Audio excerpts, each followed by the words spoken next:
ఓం శ్రీ గణేశాయ నమః. గురుర్బ్రహ్మ గురుర్విష్ణు గురుర్దేవో మహేశ్వర గురు సాక్షాత్ పరబ్రహ్మ తస్మై శ్రీ గురవే నమః. కార్తీక మాసంలో స్నానం యొక్క విశిష్టత, కార్తీక మాసంలో చేసే ముఖ్యమైన విధుల గురించి తెలుసుకుందాం. కార్తీక మాసంలో సూర్యోదయానికి ముందు స్నానం చేస్తే ఆయురారోగ్యాలు కలుగుతాయి. మెడ వరకు నీటిలో ఉండి స్నానం చేయడం వల్ల ఉదర వ్యాధులు నయమవుతాయి. కార్తీక స్నానం విషయంలో ఆరోగ్య సూత్రం కూడా ఉంది. వర్షాకాలంలో పడిన నీరు భూమిలోకి ఇంకి బలమైన అయస్కాంత మండలం ఏర్పడుతుంది.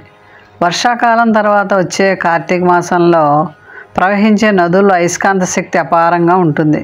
దానివల్ల కార్తీక మాసంలో నదీ స్నానం, సముద్ర స్నానం చేయమంటారు. హరిహరాదులకు ప్రీతికరమైన మాసం కార్తీక మాసం. ఈ మాసంలో నదీ సముద్ర స్నానాలు, దీపారాధన ఎంతో పవిత్రం. పురుగులు, మిడతలు, చెట్లు, పక్షులు ఇలా అనేక జీవులు కార్తీక దీపాన్ని చూసి తమ జన్మరాహిత్యాన్ని పొందుతాయి. కార్తీక మాసంలో ఇంద్రియ నిగ్రహం కలిగి ఉండి నిత్య మంత్రజపం చేస్తూ ఉండేవారు సర్వ పాపాల నుండి విముక్తులవుతారు. కార్తీక మాసంలో తులసాకులతో స్వామిని పూజించాలి. ఉసిరి చెట్టు నీడలో పిండ ప్రదానం చేయాలి.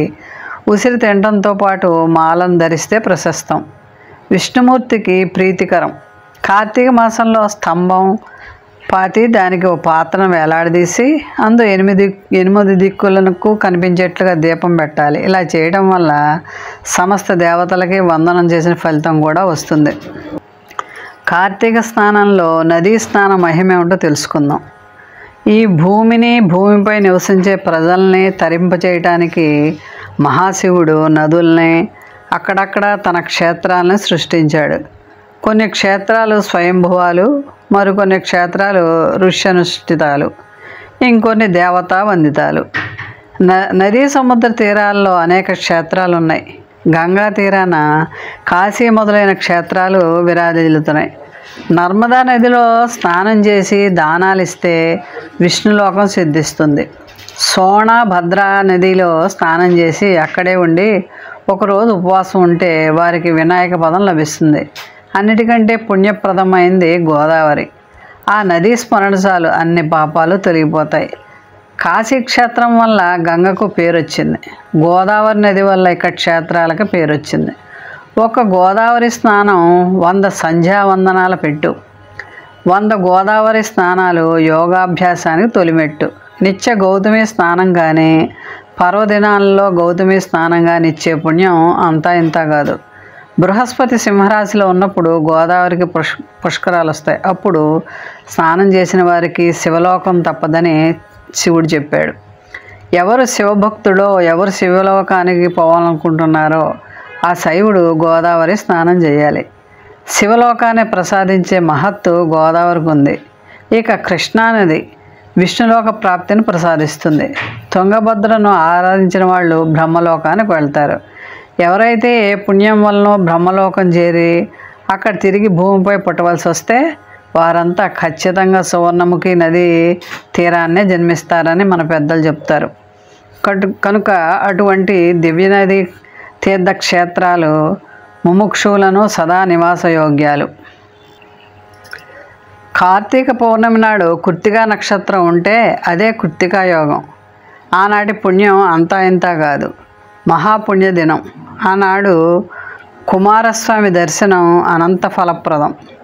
ఎటువంటి పని చేయడానికైనా సరే నేను తయారన్నట్లుగా నడుము మీద చేపెట్టుకుని మరీ నిల్చోవడం, అమిత వేగంగా అలా ఇంద్రుడిచ్చిన నెమలి వాహనం ఎక్కి తిరగటం ఆయన సామర్థ్యానికి గుర్తు.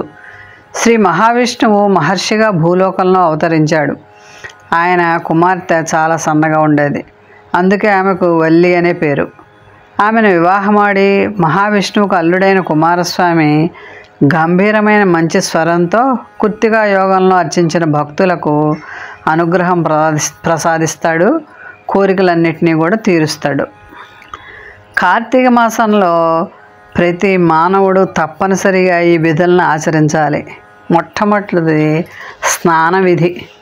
కార్తీక మాసంలో ప్రతిరోజు కృత్తికా నక్షత్రం అస్తమించేలోగా అంటే తెల్లారుజామున స్నానం చేయాలి. నదీ స్నానం ఉత్తమం. అలా చేయలేని పరిస్థితిలో కాలువల దగ్గరైనా చెరువుల దగ్గరైనా బావుల్లోనైనా చేయొచ్చు. తులామాసంలో గోవుపాదమంత జల ప్రదేశంలో కూడా శ్రీ మహావిష్ణువు ఉంటాడని ప్రతీతి.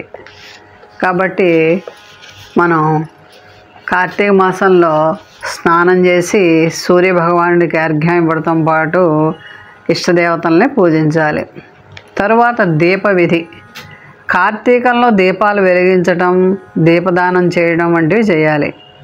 కార్తీక మాసంలో సాయంకాలం శివాలయంలో కానీ విష్ణువాలయంలో కానీ దీపాలు వెలిగించాలి. ముఖ్యంగా కార్తీక పున్నమి నాడు తప్పకుండా దీపాలు వెలిగించాలి. ఆవు నేతితో దీపాలను వెలిగించాలి. ఉసిరికాయ పైన ఒత్తులుంచి దీపం వెలిగించవచ్చు. నదుల్లో దీపాలను వదలడంతో పాటు పండితుడికి దీపం దానం ఇవ్వాలి. తర్వాత ఉపవాసం తప్పనిసరిగా చేయాలి. మనస్సును తిండి మీద కాకుండా భగవంతుని సన్నిధిలో నిలపడానికి ఉపవాసం అని పేరు. ఉదయం సాయంకాలలో దైవానికి నిత్యం పూజ చేసి తర్వాత భోజనం చేయొచ్చు. ఏకాదశి నాడు నియమం పెట్టుకుంటే మరొక రోజున ఉపవాసం విధిగా చేసుకోవాలి. దైవ పూజ వ్రతాదులు భోజనానికి ముందే చేసి తర్వాత భోజనం చేయాలి. ఉపవాసానికి మోక్షానికి సంబంధం ఉంది. సమస్త కర్మలను వదిలి ఆత్మను పరమాత్మలో లీనం చేయగలిగితేనే మోక్షం. ఇంద్రియాలని, మనస్సుని, బుద్ధిని భోజన పదార్థాల మీద, వాటి రుచుల మీద లగ్నం చేయకుండా భగవంతుని ధ్యానించాలి. తర్వాత వనభోజనాలు తప్పనిసరిగా చేయాలి. కార్తీక మాసంలో వనభోజనాలు చేయాలని మన పెద్దలు చెప్తారు. ఉసిరి చెట్టు కింద భోజనం చేస్తే చాలా పుణ్యం, ఆరోగ్యం. ఉసిరి చెట్టు కింద కూర్చుని పనసాకులో భోజనం చేయడం ఉత్తమం. పెళ్ళి కాని వారు, పెళ్ళైన వారు కూడా అరటి చెట్టు బోధలో దీపం వెలిగించి కోనేరు, నదుల్లో దీపాలను వదులుతారు. పెళ్ళి కాని వారికి మంచి భర్త లభిస్తాడని, పెళ్ళైన వారికి భర్త క్షేమంగా ఉంటాడని నమ్మకం. కాబట్టి అరటి దుప్పల్లో దీపాలు వెలిగించి నదిలో వదులుతూ ఉంటారు. తెల్లారుజామున లేవటం వల్ల ఎంతో దూరం వెళ్ళి ప్రశాంతంగా దీపాలు వదలడం వల్ల పెళ్ళైన వారికి ఆ సమయంలో మరింత మెరుపు వచ్చి తద్వారా భర్త ప్రేమను అధికంగా అందుకుంటారు. పెళ్లి కాని పిల్ల నలుగురు అమ్మలక్కల దృష్టిలో పడి త్వరగా వివాహం అయ్యే అవకాశం ఉంటుంది. అందువల్ల నదిలో దీపాలని అరటి బోధలో వెలిగించి వదులుతూ ఉంటే ఎంతో పుణ్యం అని మన పెద్దలు చెప్తారు. కార్తీక మాసంలో శ్రీ మహావిష్ణువును దామోదర నామంతో భక్తులు పూజిస్తారు.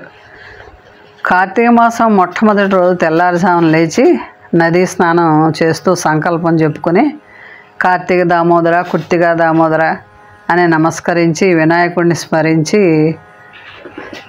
స్నానం చేయాలి. ఎవరికి వీలున్న పరిస్థితి బట్టి నదిలో కానీ నూతి స్నానం కానీ ఆచరించవచ్చు. కార్తీక మాసం మించిన మాసం లేదని అత్రి మహర్షి చెప్పాడు. భక్తులు కార్తీక మాసంలో కార్తీక మహత్యం చదువుతూ పరమశివుడిని కొలుస్తూ ఉసిరి చెట్టు కింద పూజలు, భోజనాలు, వనాల్లో విహారాలు ఇలా అనేక ఆరాధనలు చేస్తూ పరమానందంగా గడుపుతారు. కార్తీక సోమవారాలు విధిగా ఆచరిస్తారు. కార్తీక దీపాలు వెలిగిస్తారు. ఈ కార్తీక మాసం చాలా శుభప్రదమైంది. స్త్రీలకు 5వ తనాన్ని వృద్ధి చేస్తుంది. గుడుల్లో, తులసి వనాల్లో స్త్రీలు విశేషంగా అరటి దొప్పల్లో నూనె పోసి దీపాలు వెలిగిస్తారు.